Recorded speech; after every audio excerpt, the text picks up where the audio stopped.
Naranasan mo na bang magmahal ng mali?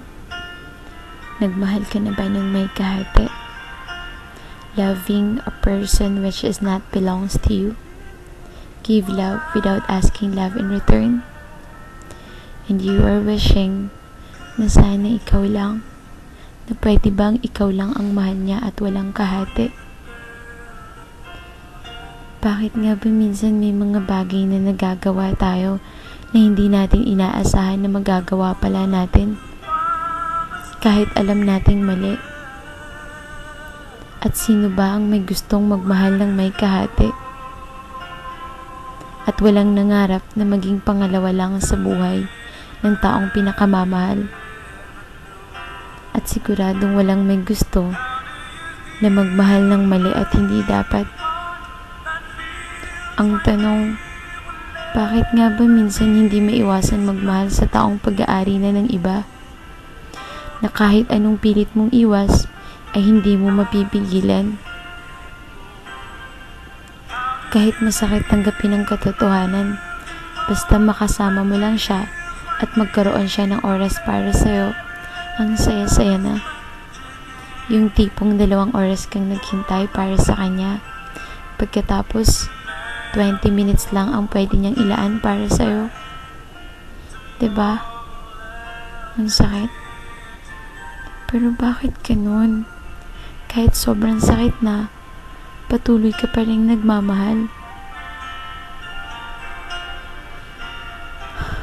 Minsan, naisip mo na makawalan na lang ang mga bagay na nagdudulot sa'yo ng sakit.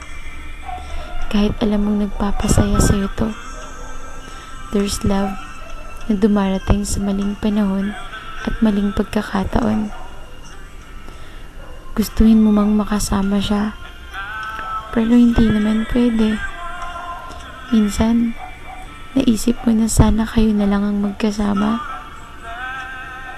Kasama mong bumuo ng pangarap at kasama mo sa pagtanda. Alam natin na hindi lahat ng nagsasama ay nagmamahalan. At hindi lahat ng nagmamahalan ay magkasama dapat.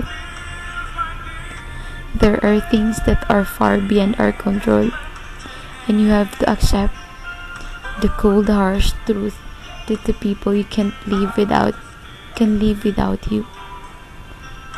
Mapaglaro talaga ang tadhana. Tapos, sa isang iglap, may isang tao na biglang gugulo ng mundo mo. At hindi mo inaasahang babago ng mga pananaw mo. Yung bang i-give up ang lahat para lang sa kanya. Kasi nga, nagmamahal ka. Minsan, dahil sa sobrang mahal mo, lahat gagawin mo para hindi ka niya iwan. Lahat ibibigay mo para maging masaya lang siya. Lahat titiisin mo hanggang kaya mo. Pero minsan may mga bagay na kahit ginawa mo na ang lahat na makakaya mo, at kahit nagtiis ka na, iiwan ka pa rin niya. Dahil minsan, may mga bagay lang talaga na hindi nakalaan para sa atin. Parang sugal. Susugal ka kahit alam mong dehado ka na. Kasi umaasa ka na mananalo ka. Matalo man o matalo, at least sinubukan mo at ginawa mo lahat para sa kanya.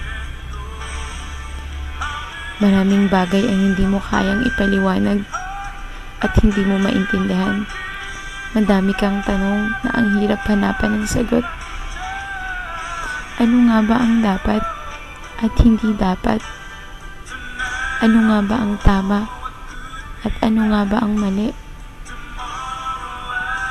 Minsan, ang talino na ng isang tao sa larangan ng pag-aaral at buhay. Pero, pagdating sa larangan ng pag-ibig, ay tanga at bobo din. Dahil nga ang pag-ibig ay hindi naman utak ang ginagamit. Kaya hindi mo mapipigilan o mapipili kung kanino ka dapat magmamahal. Ang hirap itama ang pagkakamali, lalo na kung nagdudulot ito ng saya para sa'yo. Pero kung iisipin natin, mas masarap tahakin ang tamang landas. Hindi pang walang masasaktan na iba at wala kang masisirang buhay. Walang sino man ang maaaring manghusga sa taong nagmahal ng mali. Dahil hindi natuturuan ang puso. Lahat tayo may pagkakamaling nagagawa. Ang mahalaga, alam natin kung paano babangon at itama ang pagkakamaling nagawa at matanggap kahit gaano man kasakit yun. Minsan, kailangan gawin ang tama kahit labag man yun sa kalooban natin. Hanggang kailan mo nga ba dapat ipaglaban ang pag-ibig? Kailan ka ba dapat sumuko? Bakit nga ba sa pag-ibig kahit ginawa mo ng lahat, ibinigay mo na ang makakaya mo? Bakit parang kulang pa din? Kahit gusto mo nang ipaglaban ang pagmamahal mo sa kanya, pero paano? Paano ka makikipaglaban kung ikaw lang ang nakikipaglaban nito? Love is not selfish. Hindi lang kahiligayahan mo ang dapat sundin. Dapat pala, isipin natin ang taong nasa paligid natin at ang tama. It's only a matter of acceptance for us to move on at ituloy ang buhay. Kahit wala na yung taong mahal natin. Saan ba natin ilulugar ang nararamdaman natin para sa isa't isa? Alam nating mali ang magmahal ng dalawa. Dapat ka daw mamili ng isa. Pero paano ka pipili kung nangihinayang ka sa tagal ng pagpapasama nyo ng una? Samantalang nahulog ka naman ng ganun kabilis sa pangalawa. Alin nga ba ang mas matimbang? Ang relasyong matagal mo nang iniingatan o ang relasyong pilit mong iniiwasan?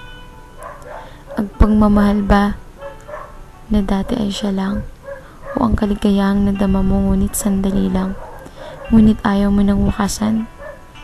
Paano ka nga ba mamimili? Some people are meant to fall in love with each other but not meant to be together. Baka kailangan lang nating matutunan na tanggapin sa sarili natin that we have the right love at the wrong time. I love you, Han. You will always be my honey and you always occupy the biggest part of my heart. I love you so much.